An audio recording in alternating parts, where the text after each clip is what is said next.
नमस्कार, मी युगंधरा. तुम्ही बघताय आपलं नाशिकचं सिटीजन बुलेटिन. घेऊयात महत्त्वाच्या बातम्यांचा एक वेगवान आढावा.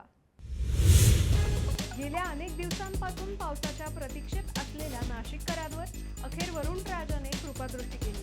गेल्या 2 दिवसांपासून सुरू असलेल्या संततधार पावसामुळे शहरात सुखद गारवा पसरला असून उकाड्यापासून नागरिकांना मोठा दिलासा मिळाला.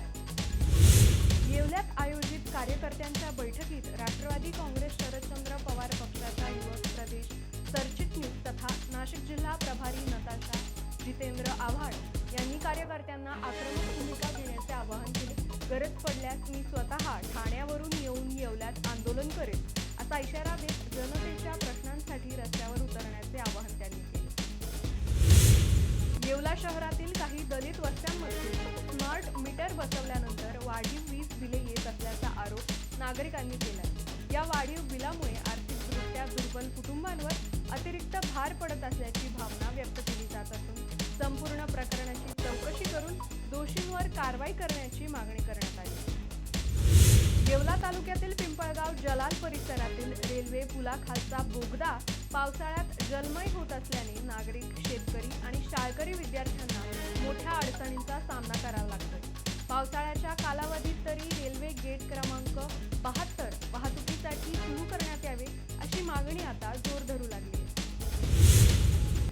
शिक्षक पात्रता परीक्षा अर्थात CET प्रश्नपत्रिका फुटी प्रकरणात भिवंडी पोलिसांनी आणखी 3 अटक करत तपासाला वेग दिलाय. मुख्य सूत्रधार बिजेंद्र कुमार गुप्ता याचे निकटवर्ती असल्याचा संशय असलेल्या या आरोपींना न्यायालयाने 9 जुलैपर्यंत पोलीस कोठडी सुनावली असून तपासातून आणखी मोठे रॅकेट समोर येण्याची शक्यता आहे. महाराष्ट्र राज्य मार्ग परिवहन महामंडळातील 11 अधिकाऱ्यांच्या निलंबनाच्या निर्णयावरून कर्मचारी संघटनांनी तीव्र नाराजी व्यक्त केली आहे. ही कारवाई अन्यायकारक असल्याचा आरोप करत निलंबन तात्काळ मागे घ्यावे अन्यथा आंदोलन तीव्र करण्याचा इशाराही संघटनांकडून देण्यात आलाय. सटाणा शहरातील भाक्षी रोडचे नुकतेच रुंदीकरण आणि डांबरीकरण करण्यात आले. मात्र पावसाच्या पाण्याचा निचरा होण्यासाठी पुरेशी व्यवस्था नसल्याने पहिल्याच पावसात रस्त्यावर मोठ्या प्रमाणात पाणी साचले. त्यामुळे नागरिकांसह विद्यार्थी आणि वाहन चालकांना मोठा त्रास सहन करावा लागतोय. नाशिकच्या पाथर्डी फाटा परिसरातील वासननगरमध्ये पावसाचे पाणी साचल्याने नागरिकांचे हाल होत आहेत. रस्त्यावर मोठे खड्डे, चिखल आणि जलसाठ्यामुळे अपघाताचा धोका वाढला असून महापालिका प्रशासनाने कायमस्वरूपी जलनिस्तारण व्यवस्था उभारावी अशी मागणी स्थानिकांनी केली आहे. नाशिक रोड पोलिसांनी मोटरसायकल चोरीच्या गुन्ह्याचा छडा लावत एका सराईत आरोपीला अटक केली. गस्ती दरम्यान संशयास्पद हालचाली करणाऱ्या आरोपीची चौकशी केल्यानंतर त्याने चोरीची कबुली दिली असून त्याच्याकडून 95,000 रुपयांची दुचाकी जप्त करण्यात आली.